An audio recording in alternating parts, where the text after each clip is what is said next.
اور یوم ولادت کا بھی یہی مسئلہ ہے کہ لوگ کہتے ہیں نبی کا یوم ولادت منانا کیوں حرام ہے جب پاکستان کا بھائی یوم ولادت نبی کا منانا اس کا تعلق ہے مذہب سے، تو مذہبی لحاظ سے جب کوئی کام کریں گے تو مذہب کی پرمیشن ہونا، مذہب نے اجازت دی ہو، مذہب میں آپ دخل اندازی نہیں کر سکتے، اس لیے وہ بدعت ہے۔ تو یہ تینوں میں یوم آزادی، یوم ولادت اور نبی کا یوم ولادت، یعنی یوم آزادی، برتھ ڈے اور نبی کا یوم ولادت، ان میں یہ فرق ہے، یہ فرق ملحوظ رکھیں، تمام دوائیں بچوں کی پہنچ سے دور رکھیں۔ تو میں یہ باتیں آپ کے سامنے آج 13 اگست کو رکھنا چاہتا تھا، جو میں ظاہر ہے پوری باتیں آپ کے سامنے نہیں کر سکا، وقت بہت کم ہے۔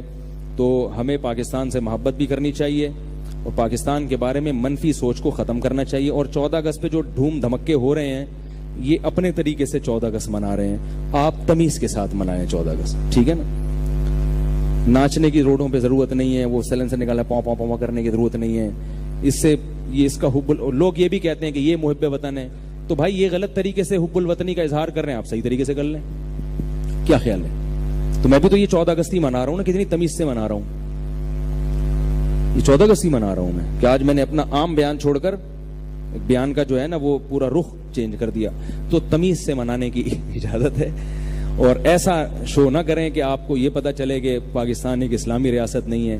آپ کو پتہ ہے کہ بعض لوگ شراب بھی پیتے ہیں ان راتوں میں، تو ظاہر ہے یہ پاکستان کے اس کے آئین کے بھی خلاف ورزی ہے، اور پاکستان جس مقصد کے لیے بنا تھا، جن لوگوں نے پاکستان بننے کے لیے خون دیا تھا، ان کے خون سے بھی غداری ہے یہ۔ لاکھوں لوگوں جانیں گئی تھی، آپ اپنے باپ داداؤں سے پوچھیں، لاکھوں قربانیاں دی گئی تھی، اس کے بعد پاکستان بنا تھا، تو وہ قربانیاں اس لیے نہیں دی گئی تھی کہ شراب پی جائے اور اس طرح سے ناچ گانے کیے جائیں۔ اللہ تعالی ہم سب کو سمجھنے کی، عمل کی توفیق عطا فرمائے۔ کچھ سوالات ہیں تو آپ پوچھ سکتے ہیں، تھوڑی دیر تک بس یہ سوالات ہوں گے۔ چین کے آنے سے جو بہراروی اور بے حیائی ہمارے ملک پھیلے گی، تو اس سے بچاؤ کی کیا صورت ہوگی؟ بہت اچھا سوال ہے۔ میں نے آپ کو بتایا تھا کہ ایک نقصان ہوگا چین کے آنے سے، وہ صرف یہ نقصان ہے۔ اچھا، بعض لوگ یہ بھی کہہ رہے ہیں ابھی یہ تو چین کھا جائے گا ہمارے ملک کو، ایسا نہیں ہے، یہ پورا آرمی نے خود کنٹرول کیا ہوا ہے۔ گوادر جو ہے نا، یہ ہمارے سیاسی حکمرانوں کے پاس نہیں، پورا آرمی کا کنٹرول ہے، اور ایسا نہیں ہے کہ یہ چین کو گروی رکھوا دیا گیا ہے، ایسی کوئی کہانی نہیں ہے۔ چین کو کانٹریکٹ ضرور دیا گیا ہے، ٹھیکہ ضرور دیا گیا، مگر کنٹرول پورا کا پورا پاکستان آرمی کے پاس۔ ایک نقصان ہوگا کہ بے حیائی پھیلے گی، کیونکہ وہ لڑکیاں چڑیوں میں گھومنے کی عادی ہیں، اور یہ بہت خطرناک نقصان ہونے والا ہے۔ آ رہی ہے بات؟ اس بے حیائی کا علاج کیا ہے؟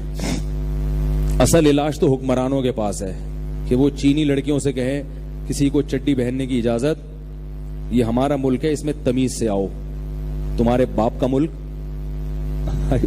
نہیں۔ ہمارے حکمران اگر اس پر عمل کریں اچھی بات ہے، نہیں کریں تو ہم کیا کریں؟ اگر وہ پورے کپڑے پہن کے بھی آئیں، یہ ہوتی زناکار ہیں، ان لوگوں کا فیملی سسٹم تباہ ہوا ہے۔ اس سے ہمارے نوجوانوں میں بے حیائی بہت تیزی سے پھیلے گی۔ بات آ رہی ہے سمجھ میں؟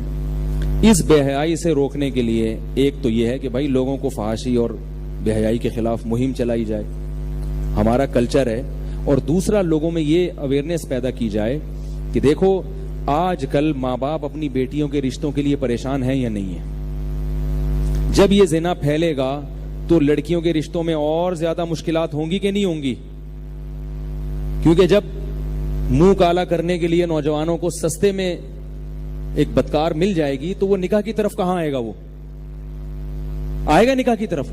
تو اس کا حل یہی ہے جو میں بتاتا رہتا ہوں، اپنی قوم کی عورتوں کو عفت اور پاک دامنی کی زندگی دینے کے لیے اللہ کی قسم، آپ کو یہ سچ کڑوا لگے یا میٹھا لگے لیکن یہ سچ ہے، آپ کو 4 شادیوں کا رواج ڈالنا پڑے گا، ورنہ آپ کی قوم کی بیٹیاں مستقبل میں اس عذاب کا شکار ہونے والی ہیں جس کا تصور جو ہے نا انسان کو پاگل کرنے کے لیے کافی ہے۔ آپ مستقبل پر نظر نہیں رکھ رہے بالکل بھی، کیونکہ جب بھرمار ہوگی خواتین کی، لڑکیوں کی، تو طلاقوں کا ریشو بھی بڑھے گا، طلاق یافتہ عورتوں کی تعداد بڑھے گی، کنواری لڑکیوں کے رشتوں میں اور مشکلات پیش آئیں گی، تو آپ پوری قوم کو تو نہیں سدھار سکتے نا۔ تو جو سمجھدار لوگ ہیں وہ ایک بیوی رکھنے کے بجائے بول لو یار ابھی میں پٹوں گا، میں پٹ رہا ہوں، آپ نہیں پٹو گے، یہ بات آپ تو سن رہے ہو، آپ تھوڑی کیمرے میں آ رہے ہو، کس کو کیا پتا کہ کس نے ہاں بولا کس نے نہ بولا. خدا کی قسم یہ کرنا پڑے گا آپ کو, ورنہ آپ کی بہن بیٹیوں کے لیے مستقبل بہت خطرناک ہے. یہ میں پیشگوئی کر رہا ہوں, اور آپ 10-20 سال کے بعد دیکھنا, آپ بولنا کہ ایک پاگل تھا, اس نے ایک بات کہی تھی, ہم اس کو پاگل سمجھ رہے تھے, مگر اس کی یہ بات 100% درست نکلی تھی. تو جو ذمہ دار لوگ ہیں ان کی ذمہ داری بڑھ جاتی ہے کہ وہ زیادہ سے زیادہ عورتوں کی کفالت کریں. بے حیائی مردوں کی حد تک رہے, ہماری قوم کی عورتیں اس سے, جس نے زنا کرنا ہے وہ جائے دفع ہو, لیکن عورتوں کو کم از کم, کیونکہ جب لڑکیوں کے نکاح میں مشکلات ہوتی ہیں تو وہ بھی لڑکوں سے دوستیاں لگوانے کے لیے مجبور ہو جاتی ہیں. تو آپ نے اپنی قوم کی عورتوں کو عفت اور پاک دامنی والی زندگی دینی ہے تاکہ وہ زنا کی زندگی پر مجبور نہ ہوں, ان کو نکاح کے لیے بآسانی شوہر مل جائے. پھر جس نے منہ کالا کرنا ہے, جس مرد نے, وہ جا کے منہ کالا کرے. وہ تو ابھی بھی راستے بہت ہیں منہ کالا کرنے کے.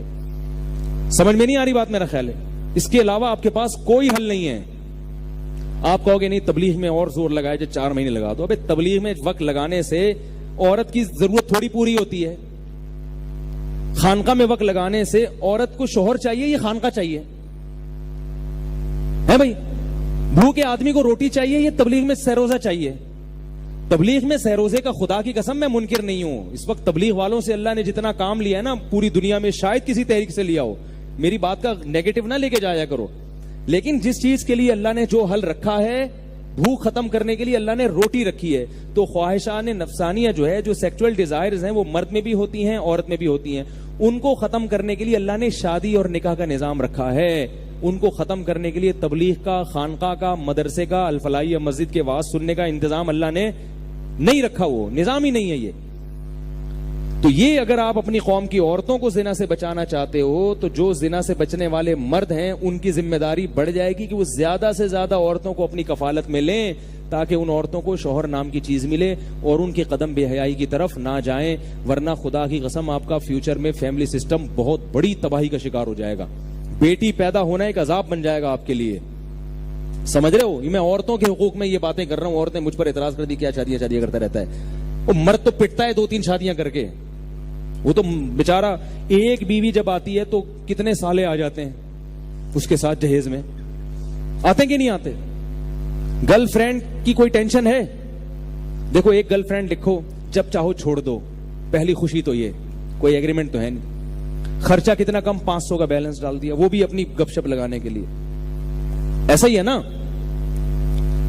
اور سالہ والا کا کوئی اگر ڈیٹ کا ٹائم دیا اور نہیں پہنچے تو اس کا بھائی فون کرے گا آپ کو کہ میری بہن وہاں قائد اعظم کے مزار پہ بیٹھی ہوئی انتظار کر رہی ہے اور آپ جناب اب تک پہنچے نہیں. قائد اعظم چھوڑیں گے نہیں قیامت کے دن, بتا رہا ہوں میں. اٹھ کے بولیں گے قیامت کے دن تم نے میرے مزار کے ساتھ کیا کیا ہے کم بختوں. اللہ رسول کو جہاں جواب دینا پڑے گا نا وہاں قائد اعظم کو بھی جواب دینا پڑے گا.